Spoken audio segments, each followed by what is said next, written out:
Hi, it's Steve. Today we'd like to show you how to change the compression ring on your timer dial. It's a really easy job to change, but let me show you how we do it. Now to do this repair, we'll need to remove the knob from the timer first.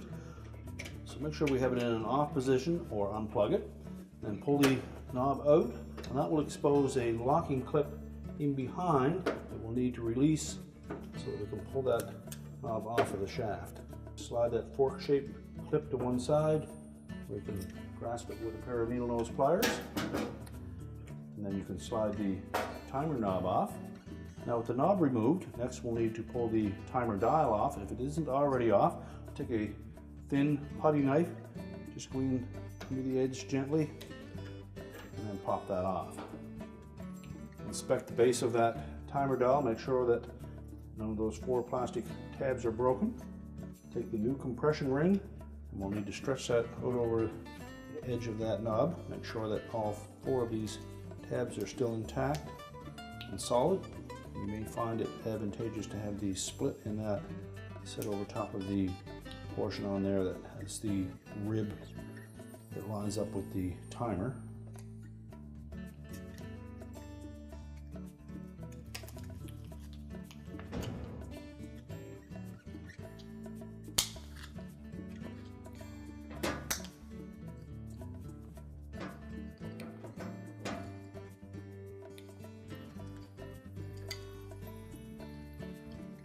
And firmly press that down onto the base of that knob. Make sure it's down all the way. Once we have it firmly pressed on, we'll then line that tab up with the index on the timer. Press it firmly into place.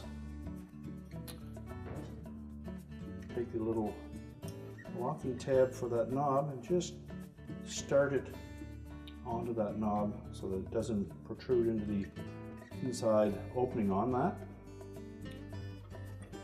Slide it down over the timer shaft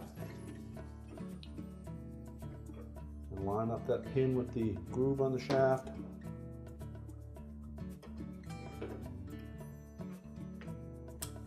And then force the clip all the way on. And your repair is complete.